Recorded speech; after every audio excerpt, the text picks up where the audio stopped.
Welcome, guys, to the second episode of the Kyri Media Marketing Podcast.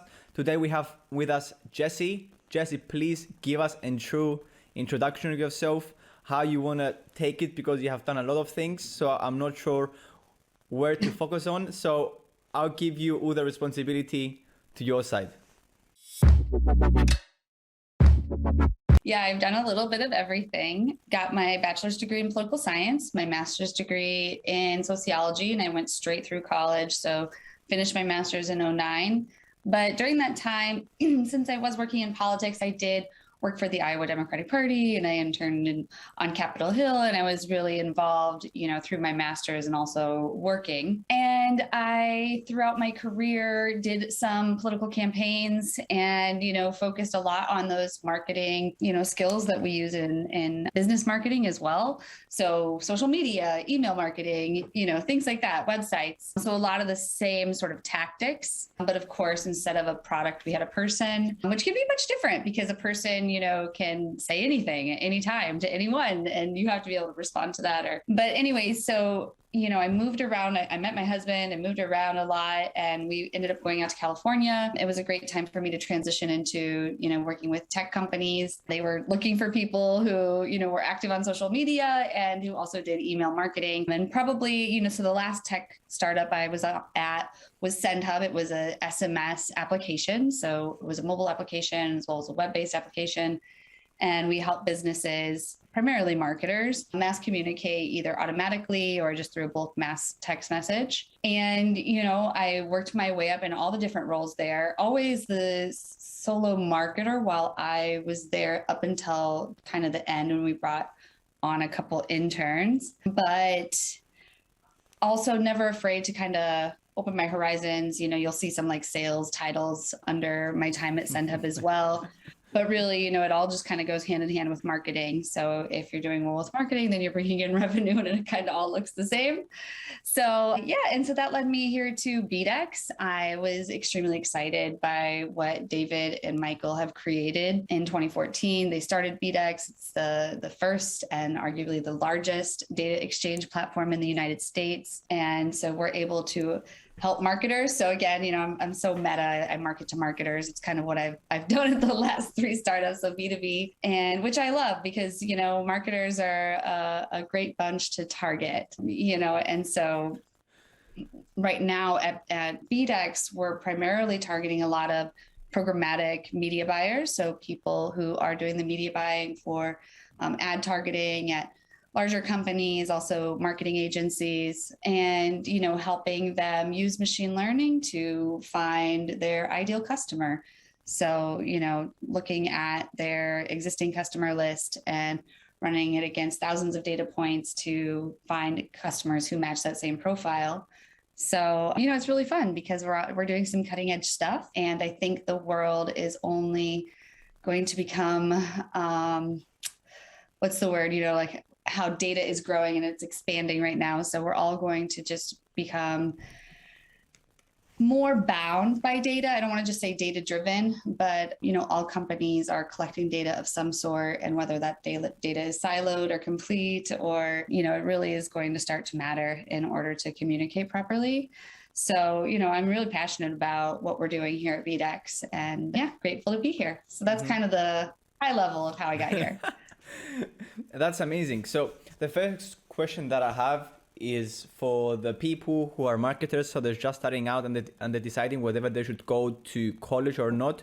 Do you think if people want to become marketers and focus a marketing career, is it worth it going to a college? That's a good question. I didn't even study marketing in college. So I guess not.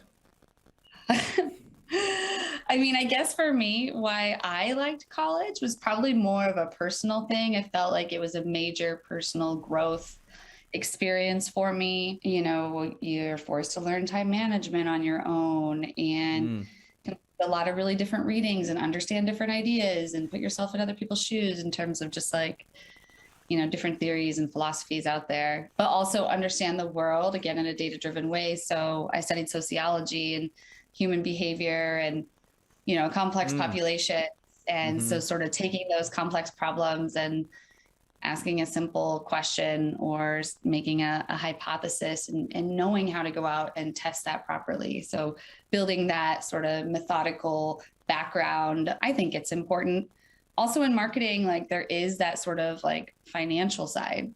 Like you always got to make sure you're staying within budget. And, you know, there's also it's very, you know, numeric. So I don't know, but also I don't think you need a college degree to be able to do that math. Like you could probably learn like, you know, marketing finance for dummies if that book exists. But, you know, honestly, because that's the thing is like college exists on Google. Like if there's anything that comes up, like I learned basic HTML from Google, you know, like it wasn't college that taught me how to like fix an email marketing campaign that's all like, you know, messed up. You have to get into the code a little bit. They didn't teach me that in political science. So, you know. But I think what you studied in college or university that you did, what you told me that you studied something with sociology and human behavior.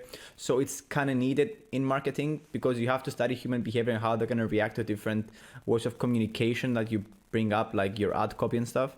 So I think it was kind of useful, but whatever college is worth it.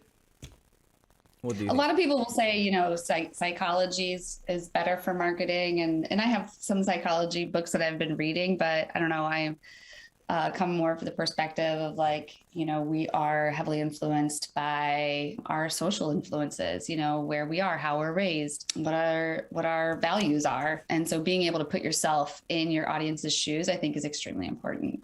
Yeah, and I think another lot of marketers go and actually consume people's reactions and people's feedback on different products or like advertising campaigns. And I think a lot of people stick to reading books, which reading books is an amazing thing, but I think you should go into the place of the consumer, because I have learned that a lot of entrepreneurs like Mark Zuckerberg, Gary Vaynerchuk, Tim Cook, for example, for Tim and for all these three people, they go into the place of the consumer. They read feedback, they read the emails, or like what customer is saying. Mark Zuckerberg told in an interview that he goes into the place of the consumer. He tests out his products like he's a consumer to see the feedback and stuff. So I think this is very important for marketing, for marketers to understand what the consumer is feeling when they're watching that maybe advertising on social media or like their piece of content that they're putting out. Mm-hmm. Exactly. Another thing that I want to ask you for people who are joining on LinkedIn, for maybe they're going to start looking for a job, or like, because I have seen there's a lot of young marketers like me, like 20 years old, 25 years old, and 30 years old. They're still pretty young. Even if you're 30, like, you're really young. So I think if you were going to start over again with the knowledge that you have now, what exactly would you do? What approach would you take in order to maybe start your own marketing agency or like get into a high position at a company? It's a good question. So what I've done differently, you know, probably when I moved to California, I was still working in politics. And that was the first time I actually started working for myself. And I was actually working for different candidates in the Democratic Party through independent contracts, and sort of, you know, it was hard to grow my sort of solopreneurship I was growing at the time, like because of politics. Essentially, it was like, you know, this candidate or this party didn't want me, even though they weren't allowed to say, like, you know, I was a contractor, so they can't tell me who and what to work for, but like it's politics. So, you know, it just didn't really work out. And I wish that at that time instead of going into government, you know, because I was thinking, okay, so that's the next transition. I probably shouldn't have. I should have at that point transitioned straight into tech so I could get a little more of that experience. And I probably should have just kept the side business, or it was my full-time business at the time, but kept it as a side business and continued to kind of just grow it out and kind of change it, you know, because businesses, I think, kind of can evolve. Like right now I do have a side business and I want to find my niche, you know, like I'm very generalized. I'm a startup marketer. I do a little bit of everything and I'm kind of all over the place. So what I hope to do is be able to create more content that helps teach other marketers, because I think I learn better when I teach. Also, what I learn is that there are things I know that I find simple that other people just don't find simple. So if I can just contribute to that content out there in terms of like how to set up an email campaign on MailChimp, or, you know, how, like very specific things, but also find my audience. Do I want to work with local businesses? Do I want to work with tech companies? Do I want to work with political candidates? Like, I'm a little bit all over the place. So I would say find your strength early on and own it. Like, even if you are a generalized marketer, because I do think like there is some, for me, I like that because I don't like being siloed into like, hey, you just do paid ad. I would get so bored. But, I think there are skills that you should figure out your strengths, and you should continue to build those strengths. Like, it's important to build your weaknesses and recognize your weaknesses, but it's also important to find your strength and build that strength. Mm-hmm. Yes, I agree, because I have spoken to Harvard graduate, and I asked him what is something that, because we have got into the topic of like he knows a lot of the people that are on the Forbes 30 under 30 list. So I'm like, okay, what is something that you have noticed from the people that are on that list? And he told me like they go all in on the strengths and what they're good at, and they outsource everything else. So they capitalize on what they know, and like they outsource everything else. So I think this is something that goes back to what you agree with. And to capitalize on what you just said is, number one, what is your side hustle for the people that don't know?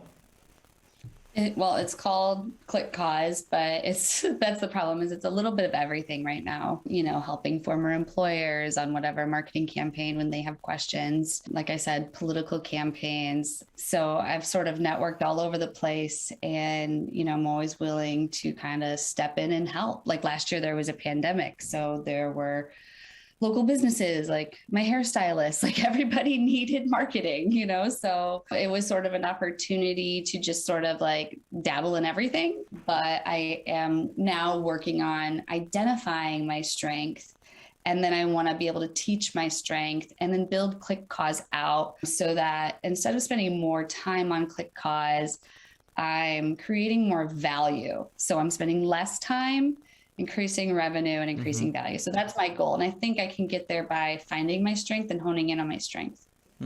That's amazing. So I think to bring the most value, I was thinking about whether to ask you about what tips you would give to media production companies with, for example, content creators. But I think a lot of people, because I believe strongly in the podcasting content creation, because you can have like huge, amazing benefits, because I think a lot of people focus a lot on the short form content like TikTok, Reels and YouTube Shorts. And I think this is not a long-term strategy that's going to be effective, because although in the short run you can make money and you can build an audience, those audience, if we see the statistics on TikTok, Reels and YouTube Shorts, there is not a huge percentage that are returning views. Most of them are not just coming back, it's just like new viewers. So what are you doing to keep them? So I think having a podcast where you cut clips and you post them on the short form platforms, where you then have a call to action to promote your podcast, because when you promote people to your long form content and they consume like more content from you, so they consume like a 30-minute podcast, then they become more interested towards you and they become returning viewers. So this is what I think. But a huge thing that I'm hearing about the podcast content creation is that it's really hard to grow. So what would some tips, what would you say to someone if he was your client and they would tell that I can't just grow my podcast? I know that it's good, but I can't just grow. Well, you need to find that social channel where your customers are hanging out.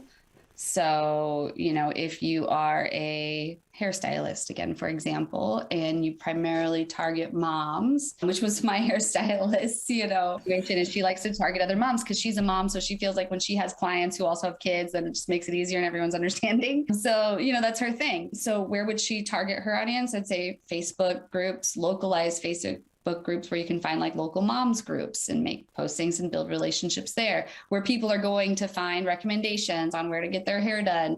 So that's, and I would say people need to really lean into organic, be it organic dark social on Facebook or organic dark social for me on LinkedIn. So I like to target other businesses, both as myself, because I'm targeting marketers, doing some of the freelance work, but also, for BDEX, we're also targeting marketers as well. So for me, I can find them on Facebook and I can try to get myself and BDEX to appear as the experts, as we are in the area, just by posting consistently. And I think that's the thing too, is, marketers like to get wrapped up so much in perfection, which we've had to for so long. Like when you're running $1 million TV ad campaign, like you're going to perfect it, but when you're on LinkedIn or Facebook, like you need to not spend so much time perfecting, because it's about consistency. It's about acknowledging and reciprocating with people, commenting, back and forth, and building those relationships, and not just going straight for that pitch. So that's the thing, is that's where I would say you have to grow, is you have to put in the work on social media, find your audience, build the relationship, become the expert, and then they'll start coming to you. Mm-hmm. Yes, great. And I think a huge thing that will help a lot of people here is that I hear a lot of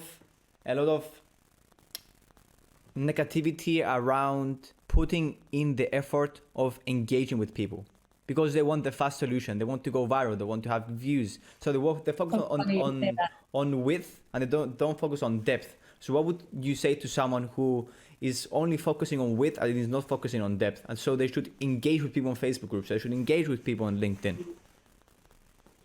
Yeah. I think a mistake on LinkedIn, for example, is people get so interested in the view count. Like you can see how many views you got, but what drives those views? It's engagement. And it's just like with paid advertising, like a good marketer knows it's not always just the impressions you want to optimize for. You want to optimize for those clicks and conversions. It's sort of the same on organic. You want to optimize for that engagement. Find the people who are clicking on it. Find the people who are commenting on it. Even if the comment is not related, the goal is to get them to ping pong and to keep going back and forth with you in the comment section to build the credibility of the post. So if the post has 5 likes compared to, or I'm sorry, 5 likes, 5 comments compared to 50 likes, 50 comments, then that is going to change the amount of views that it's going to have, because every time you're commenting, it's going to appear back up the newsfeed. So the goal of these social media platforms is that they're all just simple, kind of, I don't want to say dumb software, but like all software, you just have to figure out how it works. And what they want is for you to continue to show up, and they want you to show up and post content, and they want you to post quality content. So the way they can tell it's quality is when you're getting that engagement. So continue to engage so that you can continue to appear at the top of people's news feeds. I mean, that's sort of like the dumb, the software way to explain it, but more of the sociologist way of explaining it is like, build that relationship, build that social capital. That social capital you're building, it's not going to pay off today, but it will pay off in the long run. And your followers and your audience matter. So make sure you're going out and you're finding who is your audience on that platform and connecting with them, not with a direct sales pitch, but by building an audience and being interested in what they're doing. Mm-hmm. And it's not only about like me. You should provide value and just build true connections, because I see a lot of people, hey, like DM me, like let's go on a call and help you with stuff. And then they get on the call, they give them free advice, and they're like, okay, so can you sign up for my course or something? That's not nice. You just ruin their relationship. So I think, and you should send connection requests and just provide the value and start conversations and use it. But I think people don't think the long term, because let's say they're into 2022 right now, and 2023 never came. So they can't visualize themselves in 2023. So they cannot visualize like what's going to happen in 2023. They say, okay, it's like, I don't know what's going to happen. I'll just capitalize on the now. And a lot of people don't believe in themselves. This is why they think, including me, I don't believe in myself. So this is why like sometimes I think short term and I don't focus on the long term, because I say, yes, but maybe like something changes in my mind and I no longer get those ideas, because these ideas that I have in my brain, it just comes. I don't switch on a button and I say, ideas. No, it's just there. So sometimes people feel scared of like, okay, they're not going to be good enough in the future. This is why they think like they have a short term mindset thinking. Well, I don't know. I'm 37 and I'm still, starting my business. It's always, so I don't, you still have time to grow. And I think it's important to have those long-term goals. Mm-hmm. I believe so too. And you're right. It's all about sharing value. I think that was a really important point you made, because at the end of the day, if you're doing it right, you're helping people, you're solving problems, you're building relationships, and then you're helping people achieve things. And, that's where you're going to find success, is when you finally find that synergy, you find your audience, you're able to reach them, and you're able to help them. Mm-hmm. I agree. What do you think about providing your best advice for free? Is it worth it? Is it not worth it? For example, you can create like a free course and you provide it for free on LinkedIn and your social media. That's what I want to do. I want to start doing shorter, like how-to clips. I think that'll be sort of like, if I start teaching things, then I think I'll be better at finding like what my strength and passion is in terms of marketing. But I think that it puts you out there as the expert when you can share knowledge. Mm-hmm. And I think for people like me that are my age, although you feel as a disadvantage because you're young, so you didn't have like all this experience and knowledge, because it takes time to build knowledge and experience. I think for my case, I'm trying to document my journey and share what I think instead of like being the expert, because yes, some people say age doesn't matter, but I don't have the experience and the knowledge that you have. Like, you have worked in this industry for over 10 years. You have a different perspective. There's probably something you could teach me, I guarantee you. Yeah, so I think like, of course I'm going to share my knowledge, but I'm not just going to act as the expert, because I don't think I'm the expert yet. Hopefully I can become, but I think I will never come, because I don't think you should ever like, get out there with like your megaphone and say like, oh, I'm the expert, everybody listen to me. No, like I think you become the expert by sharing that knowledge, like giving us the how-to steps. Like, I want a demonstration. I don't want to hear about you, like I want to hear how you're going to help me. And if you can do that over and over again, I think you inevitably become the expert. Mm-hmm. Okay. Yes, that's interesting. So I think I want to get your opinion on this. I have this thought of, instead of on your social media campaigns, for example, for your personal brand, or like let's say you're a marketing agency or a media agency. So you want to do like email campaigns or social media advertising. I think, and tell me if you disagree, I think it's a good idea for people in the emails and on the social media advertisings to just provide value with nothing in return. Just like say, hey guys, if you enjoyed this video, follow me for more. That's it. I think it will have like way more like open rates, and they will actually be curious, because you're the only one who's not selling them. Because no one wants to open up an email and see like a huge text of like, this is why you should pick us, da da da da. No, if you subject the line, here's how to da da da da da, and you provide them value like 10, 50 lines, and then you tell them, hey, if you want to learn more, these are LinkedIn, YouTube, whatever. So they will start learning more, and if you're actually good at it, then they will eventually buy your course. What do you think?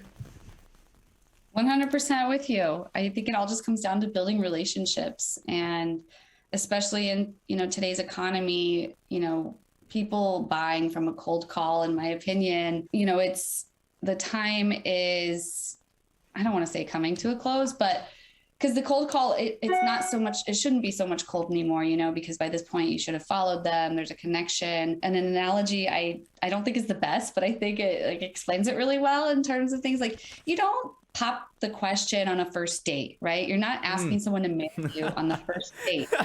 So, you know what I mean? You have to like build your credibility. You have to be trustworthy before you want to ask someone to marry you, right? So like it's kind of the same in sales and business, like especially in marketing, like, people are gonna, like if you're dating someone, you're of course gonna probably Google them before you marry them, right? Mm-hmm. It's like the same thing in business. People are going to research you. There are reviews out there now. They can see other people who bought your product. They can hear from them, and that stuff matters, Mm-hmm. So I think that building that relationship, having multiple touch points, having multiple impressions really matters before you just like come in with a cold pitch. Yes, exactly. I mean, like social proof plays a huge role into like having success with your businesses and stuff. So I think maybe also if you just include video testimonials as like social media advertising campaigns, and at the end your clients just say, hey, if you want to learn more from Kyri, just click his bio to learn more, then that would have like so much more conversions, I think, in my opinion. Of course, I haven't tried it yet, but it just makes no sense if a client of yours... Good idea. If like... And everything in marketing is a test, and we always have to remember that, like research and test, multiple channels, but you have to give things time too. Like TikTok right now, I feel like that's a huge test. The reason to do it would be if you have the bandwidth to, and you have the contents, but like you're not going to get leads or opportunities or sales off of it in the first month, maybe in a couple years. If like TikTok really does grow to be this thing that you and I are not even expecting, where people are going to TikTok rather than Google, then you would be lucky to have those early videos on there, right? So like that's the reason to do it, is you're taking a risk. I think right now you're also doing it to get a wide reach. Like people watch those and you're going to get an easy click because they're so short. So if your goal, if you understand that you're not going to get a client off of it right now, then it could work for you. So it's all testing. Yes. So your email will probably work. You should test it. Of course. But the thing is, what would you say to people that they're like just starting out with a podcast, or they're just music artists, or like they really want to share? Yeah, basically, if someone is a music artist or he's starting out, he's very small business and he doesn't have a budget, what would you say to him?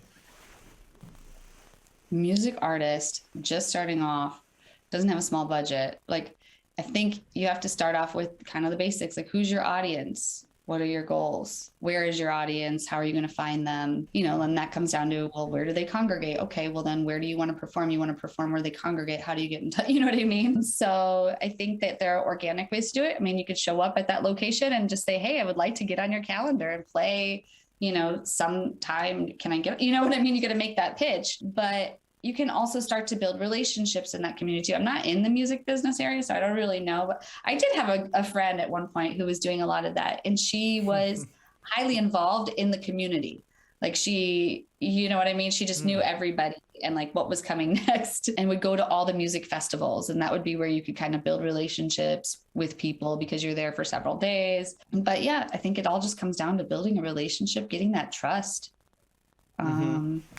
Yeah, and I think collaborating with other people that have like that, maybe of course some artists that are way bigger than you, they will give you the opportunity to like grab, like maybe they will promote your stories or posts, so they will give you like a little bit of help. But also collaborating with different artists your level will give you an opportunity to grow. But also I think in the beginning it's either you spend money or you spend your time. And I think since you don't have money, then you spend your time engaging with people, creating content. And when you have the money, of course, you can do like influencer marketing, you can do like more content creation stuff and anything like that. And you can get on LinkedIn, build business connections. So you get invited to the music festivals in case those people don't watch TikTok, because I don't think like people on LinkedIn are very interested about TikTok. Maybe some people are like marketers, so they want to like analyze every social media platform. So my next question is that how do you personally discover underpriced attention? How do I personally discover underpriced attention? Underpriced attention. So basically you're saying like, how do you discover where your audience is, and is that what you're asking? Like, I'm asking, how do you discover like new places that are the best places to promote your products or your brand? Of course, I know that you should figure out you have to put a lot of research into it. And I'd say I'm still researching with BDEX even, I'm finding little like splinter communities on Reddit, for example, that will be talking about, big data and machine learning and programmatic advertising. So I think it comes down to you need to always research and test. But it's hard because you do have to kind of go all in on one channel at first and kind of build out other channels. You can't do everything at once. So, I think it comes down to that though, is testing, like posting, seeing what happens, going around, meeting people, talking to people. You can't just show up though to any community online and just start putting information out. You have to engage with people. I think that's a common mistake, is people will just come and just start posting, but not commenting or going out and finding other people's posts and engaging with their posts. So it's about building that engagement and building that relationship at the end of the day, so people know your brand and recognize your brand. And also, I think there's really something to be said about personal branding in business, because people more so with social media connect with people as opposed to, say, a logo or a business. So when you have the right brand ambassadors out there, I think it only helps with all of this. What do you mean by brand ambassadors? You mean like people that would like engage with people and build connections that are connected to your company? If you're a business, like everybody on your entire team is a brand ambassador because they have your name in their headline, so I'm Jessie, head of marketing at BDEX. So every time I post, this is head of marketing at BDEX. Mm-hmm. Yes, I'm head of marketing, but even like an engineer or a salesperson, they go and post. They're also a brand ambassador in my eyes. Yeah, by the way, I don't know, there's a small chance that Ryanair would see this video, but if someone on the audience can send this to Ryanair, I would like to give them a huge congrats, because I don't know if you've seen their videos on Instagram, but they're doing a great job with filming TikTok videos, and they're actually really funny, and they're getting huge traction on the content creation that they're creating on TikTok and Reels, I think. I don't know if you noticed that. On Instagram? Yeah, it's been pretty cool, to be honest. It's been because this and last week on LinkedIn, who is it? Todd Claus, I think that's how you say it. I'm connected with him now, and I've been engaging with his stuff. He's putting out hilarious short TikTok videos that target B2B marketers, and I think TikTok even shut him down at one point, or not TikTok, LinkedIn shut him down, put him in LinkedIn jail because he grew so fast. What? They thought he was a bot. What a man. Yeah. What's his name? TODD. Todd. Yeah. Claus. CLAUSE. I'm pretty sure that's how you spell it. I'll have to look him up. But he's with Refine Labs. That's cool. And he makes TikTok videos, and then he posts them on LinkedIn, and then he breaks LinkedIn. What? I thought videos don't work on LinkedIn. Well, his videos are funny. Okay. If you're a B2B marketer, you're cracking up at his posts. I can't even stand it. If you want to learn what I find funny, you need to watch his videos, because I'm just rolling on the floor. That's great. So he did a great job resonating with his audience, because he targets B2B marketers like me. Or Refine Labs does. To his comments, I'll find you in the comments. Oh, absolutely. I think I comment on the video. ROFL. I bet after this call you have 1 hour to spend engaging on his. No, I wish. I actually have a meeting here in 25 minutes, so should probably hop to that soon. Yeah. So yeah, it was nice talking to you. It was really nice talking to you too. So can you tell me a little bit about you first really quick? Because you said this is your second podcast. Mm-hmm. Mm-hmm. What's your podcast about? And yeah, tell me if you don't mind. Yeah, of course. So basically I have started out of nowhere. So this is very interesting, because I have started social media. I was basically a content creator and influencer, was just having fun. So I was just coming out of the army beginning of September. So I was going to university in 4 weeks, and instead of resting, because I had a very tough year with the army and stuff, I'm no, I'm just going to work on my stuff that I enjoy doing, because it's not work for me. I just have fun. So I interviewed Markus Akant, the owner of Our Future. It's a social media channel. So after that, we connected, and he became my first client out of nowhere for my marketing agency. Okay, great. And I have seen great results. I took him from 200 subs on YouTube to 130K in his first 90 days on YouTube. Wow, how'd you do it? So basically it's called YouTube optimization. We optimize the title, description, and tags. But first you have to have the metrics. So we make sure that, okay, if you have the metrics and YouTube decides that it should promote your video, then we optimize it, so we make sure that it goes to the right people, because you don't want your business videos to end up in people that enjoy cooking. So this is all done. He had great videos, so he needed the optimization. So of course, with results comes word of mouth, and through word of mouth, he recommended us to more than 7 clients. Fast forward to now, I have decided to begin this marketing podcast with Kyri Media and invite that are related to our niche to provide our audience with the most value possible. So I think it has been a good idea, to be honest. And we created a LinkedIn page, but since I haven't figured out a way to engage with people and DM people with the LinkedIn page, I have created a personal account for my company. I don't know if I'm wrong about that.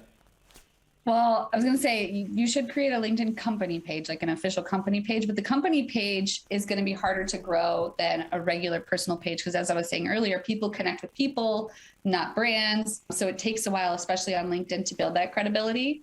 Mm-hmm. So it's best to really take that personal branding. So you especially, should be out there, pick out your content pillars you'll be posting about, and start engaging with people who are posting about those same things. And the thing I like about LinkedIn too is you can search the hashtags, see how many people are following them. So find those hashtags that are related to you that have millions of followers, but also find those really niche ones too that only have maybe a couple hundred followers, so you can, and you don't want to have too many. It's not Facebook. You don't want to have, or Instagram. You don't want to have like 100 hashtags. You want to have like maybe 3, maybe, I don't know. Some people will say like 8, but like I wouldn't do any more than 3 or 4 maybe, but like it's just a little bit different. And like anything, you have to consume content to really learn what works well. So it's good to just spend some time on there. But yeah, you can definitely find success on LinkedIn, especially if you're targeting businesses. So this is why I just found like it's so underrated to create like a personal brand for your company, although it doesn't work as well as you say for like personal accounts with people, the people's faces and stuff. But I think I found it very effective to engage with people and provide them value and send connection requests and learn more about them. Just don't ask anything, basically. Just connect with people, get your name out there, like create awareness for your company and stuff. You created a personal LinkedIn account as your company account. Is that what you said you did? Yes, so I can engage with people. Got it. So I went on hashtag podcasters or hashtag business owners or hashtag marketers, and I engaged with their content. But a huge question that I have is that there is a company page called Marketing Millennials, I think, that's like produces podcasts, but I have seen them comment on people's posts, and I'm like so curious on how they did that. Maybe from the people that they post on their content, they follow them. You acknowledge everything. So like he uses that other account to like also increase comments. So if someone says great post, then his personal account can say thumbs up, and then the other account can give like a smiley face. You know what I mean? It's just like more comments. Doesn't matter as much what you're saying. I mean, there are some lurkers who will read it, of course, but it's the idea of getting more comments. But yeah, if it were me, I think you should still have an official company page so you can start to build that out, because if LinkedIn finds that you're using the platform in a way that they didn't agree, I would be afraid they would shut down your account. Okay, so what I'm doing if it works, it works. I don't know. I haven't read the terms and agreement like it in depth, but I would assume there would be something where it's like your personal account is supposed to be per person and the company account is supposed to be for a company. I don't know. I'm not a lawyer. I haven't, like said, read the terms and agreement, but I could see them coming around and being like, this is a business account. Do you know what I mean? That's why I feel like I would still probably do it. I don't know. And also like another way to look at it is, does it look, I don't want to say unprofessional, but does it look like bottish kind of, like, cause on LinkedIn people like it, you really want to be authentic, and kind of, so I think you should consider maybe building out your personal brand with your face and your name and anyone who might work with your company, but also the company page. But I think we are authentic because I think most of the time. I think you're authentic too. I'm afraid people would maybe see you as not being authentic if they see like, why do they have a company page as a personal page? Because I've seen that before too. And I typically connect with them, but I don't know. That's just me. I'm a rule follower. Okay, that's good to take into consideration. Anyway, guys, thank you for watching. Thank you, Jessie, for coming on. And thank you so much. That's it. Bye-bye.